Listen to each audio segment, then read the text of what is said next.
চৰকাৰে জুবিনদাৰ লগত যথেষ্ট অন্যায় কৰিছে। জুবিনদাক আজিলৈকে জাষ্টিছ দিব পৰা নাই।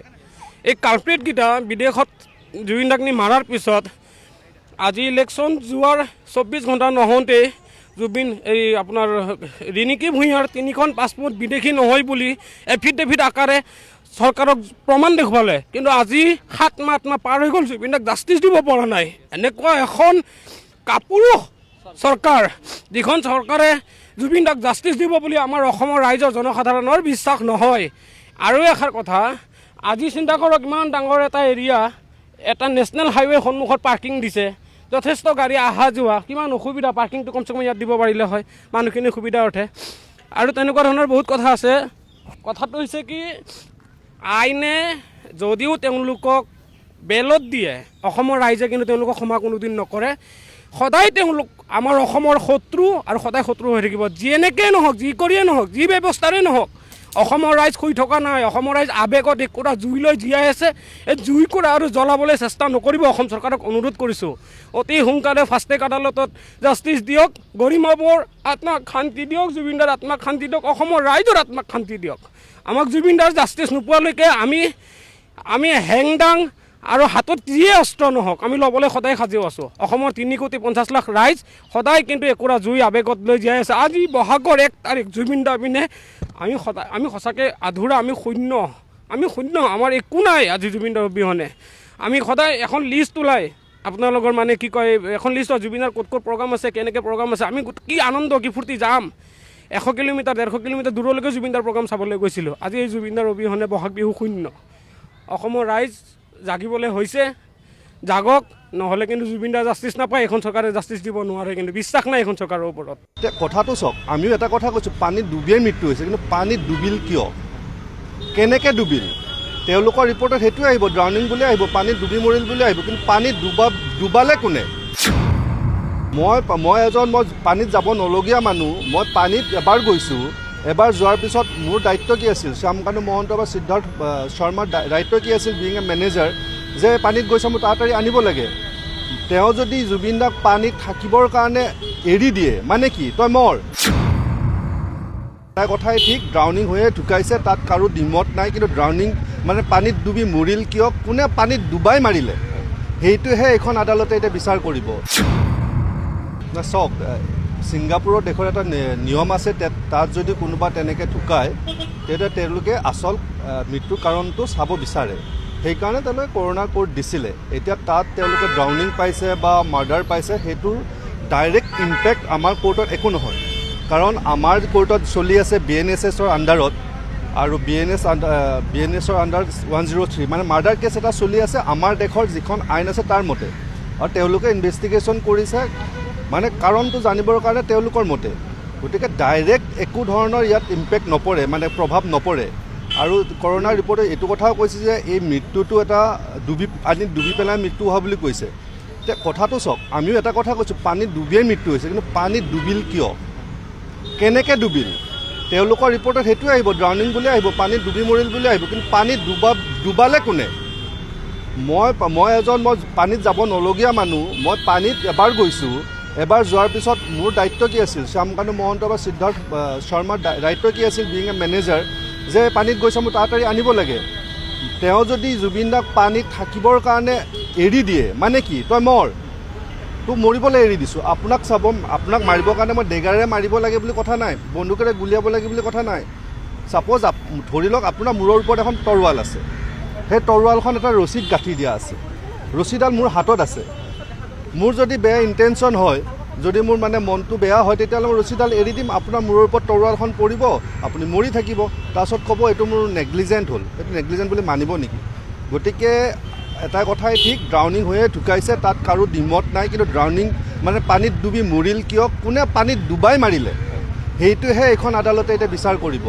আমাৰ SITয়ে যিখন চাৰ্জশ্বিট দিছে, তাত কৈছে যে পানীত এনেকৈ তেওঁ ঢুকালে, চবেই দেখিছে, কিন্তু এই ঢুকুৱাটো এটা মাৰ্ডাৰ হয়, কাৰণ তাক পানীত ডুবাই মাৰা হৈছে। আপুনি মূৰগুজি মাৰিব নালাগে, জানে যে ই পানীত পৰিলেই মৰিব, গতিকে তেওঁক পানীত পেলাই দিছে, মৰিছে।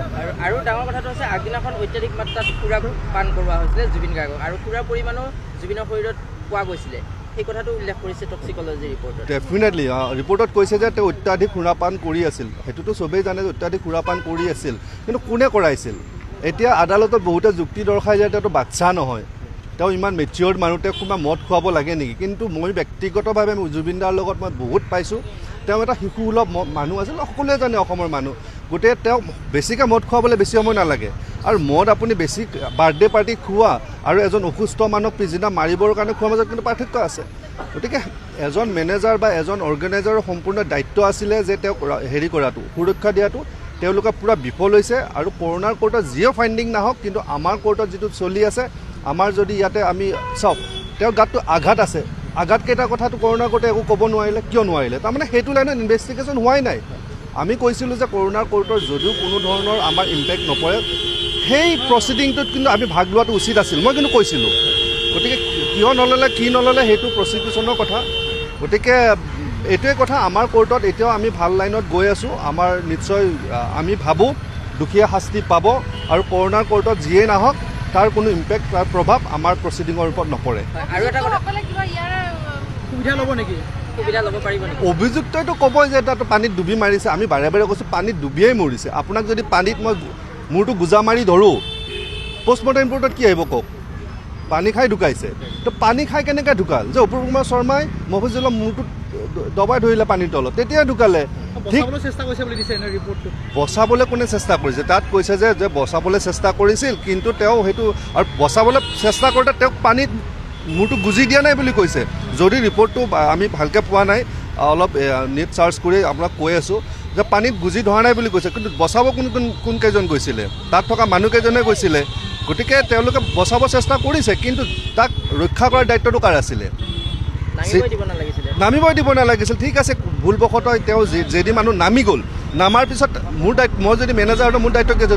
ওপৰত বোলো আপুনি নামিব নোৱাৰে, কোনো কাৰণত নামিব নোৱাৰে, ধৰক চাকৰি যাওক মোক, তেনেকুৱা ধৰণৰ হ'ব লাগিছিল। গতিকে কৰোণা কোৰ্টৰ যিটো ফাইণ্ডিংছ আছে, তেওঁলোকৰ ফাইণ্ডিংছত এইটোৱে কথা যে তেওঁ পানীত ডুবি ঢুকাইছে। আৰু আমাৰ এটা কথা হ'ল, পানীত ডুবি কেনেকৈ ঢুকিল, কোনে ডুবালে, সেইটোৱে আমাৰ কোৰ্টে বিচাৰ কৰি উলিয়াব। আৰু যদি গম পায় যে সিদ্ধাৰ্থ বা শ্যাম কানুহঁতে পানীত ডুবাই মাৰিছে, নট ডাইৰেক্টলি নহয়, ইমপ্লাইডলি বা অলপ আওপকীয়াভাৱে পানীত ডুবাই মাৰিছে, তেতিয়া তেওঁলোকৰ নিশ্চয় শাস্তি হ'ব। আৰু এটা ভাল খবৰ যে জুবিন গাৰ্গৰ গোচৰটো এতিয়া ফাষ্ট ট্ৰেকত চলিব, আৰু কালি এটা অধিসূচনা জাৰি হৈছে যে এবছৰৰ ভিতৰত ন্যায় প্ৰক্ৰিয়াটো দিয়াৰ কাৰণে এটা ব্যৱস্থা গ্ৰহণ কৰাৰ কথা হৈছে। এতিয়া ফাষ্ট ট্ৰেকত কেতিয়াৰ পৰা চলিব, কিবা একজেক্টলি এইটো কথা ক'লে আচলতে চাওক, এই যিটো ফাষ্ট ট্ৰেক কোৰ্ট হ'ব লাগে, ডে টু ডে হিয়াৰিং কৰা ফাষ্ট ট্ৰেক কোৰ্ট হ'ব লাগে, সেই কথাটো প্ৰথম দিনাৰ পৰাই কিন্তু আমিয়েই দাবী জনাই আহিছিলোঁ, আমিয়েই চৰকাৰক আহ্বান জনাই আহিছিলোঁ। আৰু সেই আহ্বানৰ প্ৰতি সঁহাৰি ৰাখি অসমৰ বিভিন্নজন মানুহে পিছত আমাৰ যিটো আহ্বান আছিল, তেওঁলোকে সেইটোক সঁহাৰি জনালে, সমৰ্থন জনালে। আৰু অৱশেষত অসম চৰকাৰেও এইটো ক্ষেত্ৰত পদক্ষেপ লৈ পেলাই ফাষ্ট ট্ৰেক কোৰ্ট এখন তেওঁলোকে গঠন কৰিছে। ডে টু ডে হিয়াৰিং হ'ব, আৰু তাত কৈছে যে 1 বছৰৰ ভিতৰত আমি শেষ কৰাৰ কাৰণে চেষ্টা কৰিম। গতিকে আমি চৰকাৰক ধন্যবাদ দিছোঁ এই ক্ষেত্ৰত, কাৰণ তেওঁলোকে ফাষ্ট ট্ৰেক কোৰ্ট এখন গঠন কৰিছে, ডে টু ডে হিয়াৰিঙৰ কাৰণে কৰিছে, আমাৰ দাবী মানি লৈছে। আমি সঁচাকৈ এই ক্ষেত্ৰত হেপী, কাৰণ এতিয়া অসমৰ প্ৰতিজন মানুহে হিয়াৰ আমোদটো তেওঁলোকৰ ঘৰৰ কেছটো খুব সোনকালে এবছৰত আৰামছে শেষ হৈ যাব কেছটো। আৰু যিকেইগৰাকী সাক্ষী আছে প্ৰবাসী অসমীয়া, তেওঁলোকক সাক্ষী হিচাপে ৰাখিছিলে গোচৰটোত, প্ৰবাসী অসমীয়া সেইগৰাকীও আহিব লাগিব, যিহেতুকে যিকেইজন প্ৰবাসী অসমীয়া ভাৰতৰ নাগৰিক তেওঁলোকতো আহিবই লাগিব যদি প্ৰচিকিউশ্যনে বিচাৰে। চাওক, এটা গোচৰত আপোনাক মই সাক্ষী বনালোঁ, তেনেকৈ 396জন সাক্ষী বনালোঁ, কিন্তু গোচৰটো প্ৰতিপন্ন কৰাৰ কাৰণে আদালতত সকলোকে যে মাতিব লাগিব কোনো কথা নাই। এতিয়া কোনোবা পৰিয়ালটোক লৈছে, কিবা কাৰণত SIT লৈছিলে, কিন্তু দেখিছে প্ৰচিকিউশ্যনে যদি দেখে যে এইটো তেওঁ সাক্ষী দৰকাৰ নাই, তেতিয়া নামাতিলেও চলিব। গতিকে 396 উইটনেছেছ আছে, গোটেই সাক্ষীকে যে মাতিব লাগিব সেইটো কথা নাই। যদি প্ৰবাসী অসমীয়া কেইজনক লাগে, তেতিয়া নিশ্চয় কোৰ্টৰ পৰা সমন গ'লে তেওঁলোক আহিবই লাগিব। জুবিনবিহীন প্ৰথমটো বহাগত এইসকল কণ্ঠজীৱী গায়কক 3 পৰা 6 লাখ টকা দি বিহুত অনুষ্ঠান পৰিৱেশন কৰিবলৈ আমন্ত্ৰণ জনোৱা কমিটিসকলক এবাৰ চাব খুজিছোঁ।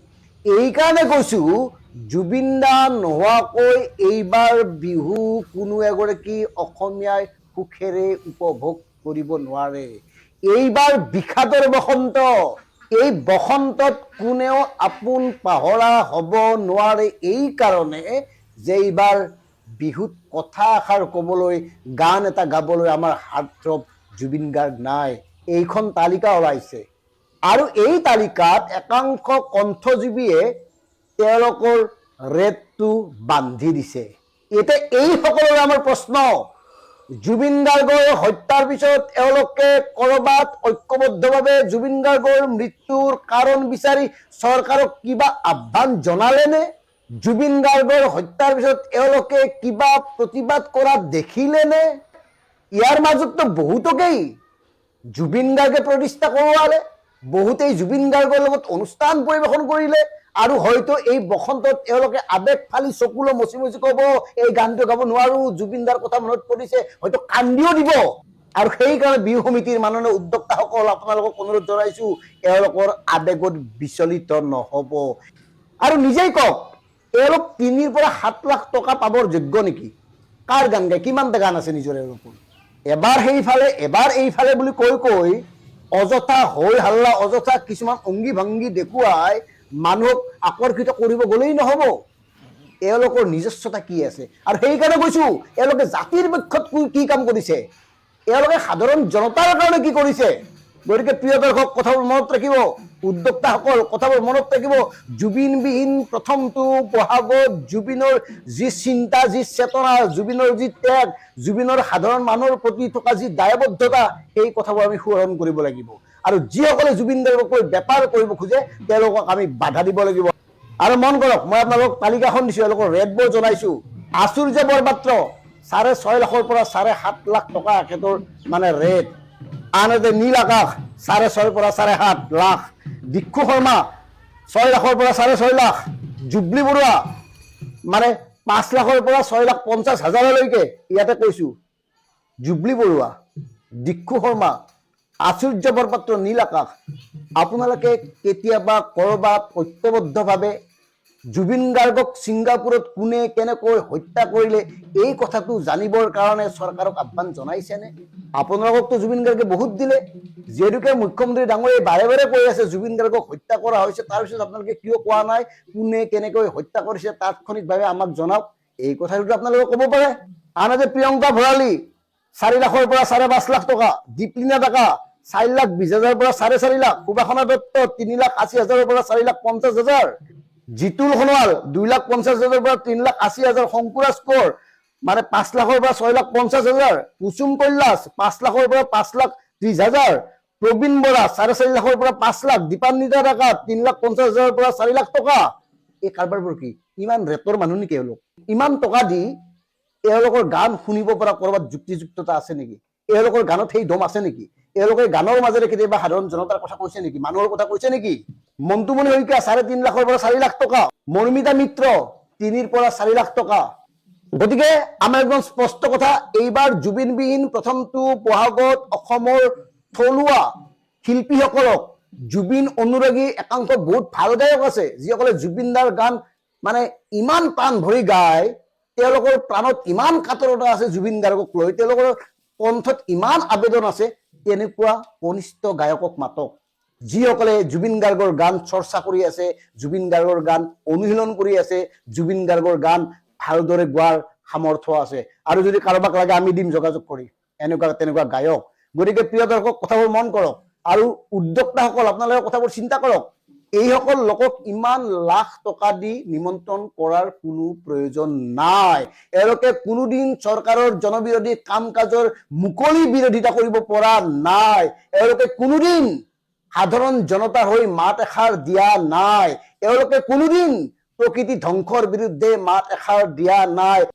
আৰু এই যিখন তালিকা অসম লাইভত প্ৰচাৰ হৈছে, এয়া যদি অসত্য তেতিয়াহ'লে তেওঁলোকৰ মাচুল সম্পৰ্কে আমাৰ ক'বলগীয়া কথাখিনি উঠাই ল'ম। কিন্তু তেওঁলোকৰ যি স্থিতি, তেওঁলোকৰ যি চৰিত্ৰ, তেওঁলোকৰ যি স্বভাৱ, এগৰাকী মানে গায়ক হিচাপে, এগৰাকী শিল্পী হিচাপে, তেওঁলোকেতো নিজকে শিল্পী বুলি কয়, শিল্পী হিচাপে তেওঁলোকৰ যিটো দায়বদ্ধতা জনতাৰ প্ৰতি সেইটো নাই। আগতেও কৈছিলো, এতিয়াও কৈ যাম। গতিকে প্ৰিয় দৰ্শক, কথাবোৰ ভাবক। জুবিনৰ আবেগ, জুবিনৰ চিন্তা, জুবিনৰ চেতনা, জুবিনৰ স্থিতিক আমি জীয়াই ৰাখিব লাগিব। জুবিনবিহীন প্ৰথমটো বহাগত আমি সংকল্প ল'ব লাগিব, অসম আৰু অসমীয়াৰ হৈ আমি অনবৰতে মাত মাতিম, অনবৰতে সজাগ আৰু সচেতন হৈ থাকিম। অসম আৰু অসমীয়াৰ সুৰক্ষিত ভৱিষ্যতৰ কাৰণে আমি ঐক্যবদ্ধ হৈ থাকিম। কোনো বহিৰাগতক আমি সুযোগ নিদিওঁ। ধন্যবাদ। জয় অসম, জয় জুবিন দা। আকৌ যদি বিজেপি চৰকাৰখন আহে তেতিয়া জুবিন দাই ঘেণ্টাও ন্যায় নাপায়। জুবিন দাক হত্যা কৰাৰ লগত বিজেপি চৰকাৰ জড়িত আছে। জুবিন দা ইমান ভাল মানুহ আছিল, তেখেতে বহুত ভাল ভাল কাম কৰিছিল, কিয় মাৰিব লাগে জুবিন দাক?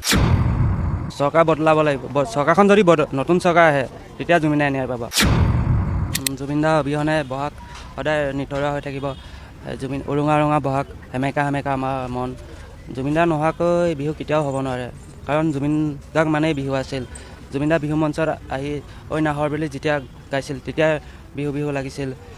কিন্তু জুবিন দা ইমান ভাল মানুহ আছিল, তেখেতে বহুত ভাল ভাল কাম কৰিছিল, কিয় মাৰিব লাগে জুবিন দাক? আৰু এনেকুৱা এজন জুবিন দাক আমি ক'ত পাম? আজি জুবিন দা আমাৰ মাজত নোহোৱা 7-8 মাহ হৈ গ'ল, তেওঁক আজিলৈকে আমি ন্যায় দিব পৰা নাই। কিয় ন্যায় দিব পৰা নাই? জুবিন দা আজিলৈকে ন্যায় পোৱা নাই, মাহৰ পিছত মাহ উকলি গ'ল। কাক অনুৰোধ কৰিব, কোনে ন্যায় দিব পাৰিব বুলি ভাবে জুবিন দা? চৰকাৰ বদলাব লাগিব।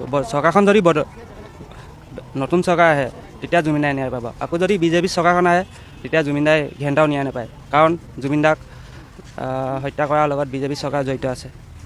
বিজেপি চৰকাৰে জুবিন দাক হত্যা কৰিছে। কিন্তু হিমন্ত বিশ্ব শৰ্মাই কৈ আছে যে আমি জুবিন দাক ন্যায় দিছোঁ বুলি কৈছে। এতিয়া বাকী যি কাম আছে সেয়া আদালতে কৰিব বুলি কৈছে। কি ভাবে, ন্যায় পাবনে জুবিন দাই? হিমন্ত বিশ্ব শৰ্মাই চব নাটক কৰি আছে।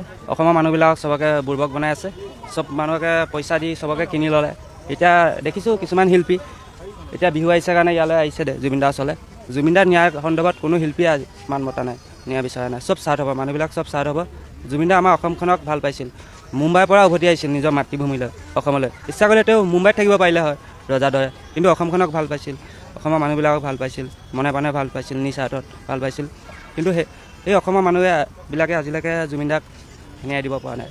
অসমৰ প্ৰতিজন মানুহৰ কাৰণে যিবিলাক দুখীয়া দৰিদ্ৰ সকলোকে জুবিন দাক সহায় কৰিছিলে। যিয়ে জুবিন দাৰ ওচৰত গৈছিলে তেওঁক আকৌ ঘূৰাই পঠোৱা নাছিলে। সেইগৰাকী ব্যক্তিক সিদ্ধাৰ্থতে হত্যা কৰাৰ এতিয়া অভিযোগ উঠিছে। সিদ্ধাৰ্থ শৰ্মা, শ্যামকানু মহন্তৰ বিৰুদ্ধে অভিযোগ উঠিছে। সেই অপৰাধীকেইটা কি শাস্তি পাব লাগে বুলি ভাবে আপুনি? জেলত অপৰাধী অকল সিদ্ধাৰ্থ, শ্যামকানু, অমৃতপ্ৰভা, শেখৰ, চনী বন্দনে নহয়, অপৰাধী এতিয়াও মুকলি আকাশৰ তলত ঘূৰি আছে। জেলত থকা অপৰাধীকেইটা ফাঁচি দিয়াতকৈ ৰাজাহঁতক গতাই দিব লাগে, জিন্দা জ্বলাই দিব লাগে। সিহঁতক ৰাইজে শাস্তি দিব। সিহঁতক আমি অসমৰ ৰাইজে জুবিন দাক ন্যায় দিব লাগিব। আৰু ছিংগাপুৰত থকা যোনখিনি জুবিন দাৰ লগত ইয়ত পাৰ্টি কৰিব গৈছিল সেইকেইটাতো সিহঁতকতো তদন্ত আওতালৈ অনা নহ'ল। সিহঁততো ৰেহাই বাচি গ'লে, সিহঁতি মুকলি আকাশৰ তলত ঘূৰি আছে। জুবিন দা হত্যাকাৰী কোনো বাচি যাব নোৱাৰিব, চবেই শাস্তি পাবই লাগিব। আমাৰ প্ৰাণৰ শিল্পী জুবিন গাৰ্গক জুবিন দা মোৰ কাৰণে ভগৱান হয়। মই জুবিন দাক বহুত ভাল পাওঁ।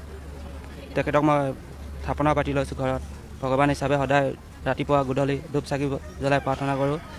মোৰ কাৰণে জুবিন দা ভগৱান হয়, মোৰ কাৰণে জুবিন দা অমৰ হয়। জুবিন দা সদায় মোৰ কাৰণে জীয়াই আছে, জীয়াই থাকিব। জুবিন দাক কেতিয়াবা ওচৰৰ পৰা পাইছিলনে? হয়, জুবিন দাক মই ওচৰৰ পৰা পাইছোঁ। জুবিন দাই মোক দুবাৰ সহায় কৰিছে। একবাৰ মই গুৱাহাটীলৈ যেতিয়া আহিছিলোঁ তেতিয়া মই গুৱাহাটীত কাম নাপাই জুবিন দাৰ ওচৰলৈ গৈছিলোঁ। তেতিয়া জুবিন দাই মোক ঘৰত যাবলৈ পইচা দি পঠিয়াইছিলে, 5,000 টকা দি পঠিয়াইছিলে। আৰু এবাৰ মোৰ অসুখ হৈছিল, অসুখ হ'লত ঘৰৰ অৱস্থা পাতি অলপ দুখীয়া হয় আৰু জুবিন দাৰ ওচৰলৈ গৈছিলোঁ সহায় বিচাৰি। জুবিন দাক ক'লোঁ, জুবিন দা মোৰ বেমাৰ হৈছে। জুবিন দাই ক'লে, কি বেমাৰ হৈছে তোৰ? তোক যিমান ট্ৰিটমেণ্ট লাগে মই সিমান দিম। হয়, জুবিন দা মোক ট্ৰিটমেণ্টৰ কাৰণে পইচা দিছিলে, টাউন হস্পিটেলত তাত ট্ৰিটমেণ্ট কৰিছিলোঁ। হয়, গৰিমা বৌ প্ৰায়ে অসুস্থ হৈ থাকে এতিয়া জুবিন দাৰ কথা ভাবি ভাবি। গৰিমা বৌক কিবা ক'ব বিচাৰিব নেকি? গৰিমা বৌলৈ বহুত বেয়া লাগে। তেওঁ জুবিন দাৰ কাৰণে অকলে, ন্যায়ৰ কাৰণে অকলে মাত মাতি আছে। তেওঁৰ লগত এতিয়া ন্যায় বাবে মাত মাতিবলৈ কোনো নাই, বহুত অসহায় হৈ পৰিছে। নিজৰ স্বাস্থ্য যত্ন লওক বৌ। আৰু কিন্তু বহুতে কয় যে বৌয়ে যদি এবাৰ যদি মাতে সমগ্ৰ অসমবাসী ওলাই আহিব জুবিনদাৰ হকে মাত মাতিবলৈ। কেৱল বৌয়ে এবাৰ সকলোকে আহ্বান জনাইটো বিচাৰে যে জুবিনদাৰ ন্যায় বিচাৰি বৌয়ে এবাৰ সকলোকে কওক, তাৰপিছত সমগ্ৰ অসমবাসী ওলাই আহিব। হয়, বৌ এটাই, ইয়াৰ পৰা মই বৌ এটাই আহ্বান জনাওঁ, বৌ সকলো অসমবাসী ৰাইজৰ এটা আহ্বান হৈ দিয়ক, ওলাই আহক বুলি। জুবিনদাৰ ন্যায়ৰ কাৰণে সকলোকে ওলাই আহিব কওক, সকলো ৰাইজ ওলাই আহিব। জুবিনদাৰ শেষ যাত্ৰাত যিমান মানুহ ওলাই আহিছিল সকলো জুবিনদাৰ বাবে ন্যায় বিচাৰি ওলাই আহিব। আমি নতুন প্ৰজন্ম হয়, আমি ইচ্ছা কৰিলে দেশ বচাব পাৰোঁ, জ্বলাব পাৰোঁ। জুবিনদাৰ যদি ন্যায় নাপায় আমি দেশ জ্বলাব লাগিব। আপুনি এটা কথাই ভাবে, যদি চৰকাৰ সলনি হয় তেতিয়াহ'লে জুবিনদাই ন্যায় পাব? হয়, যদি চৰকাৰ সলনি হয় তেতিয়া জুবিনদাই ন্যায় পাব। যদি আকৌ বিজেপি চৰকাৰ হয় তেতিয়া জুবিনদাই কেতিয়াও ন্যায় নাপায়। চৰকাৰখন যদি সলনি হয়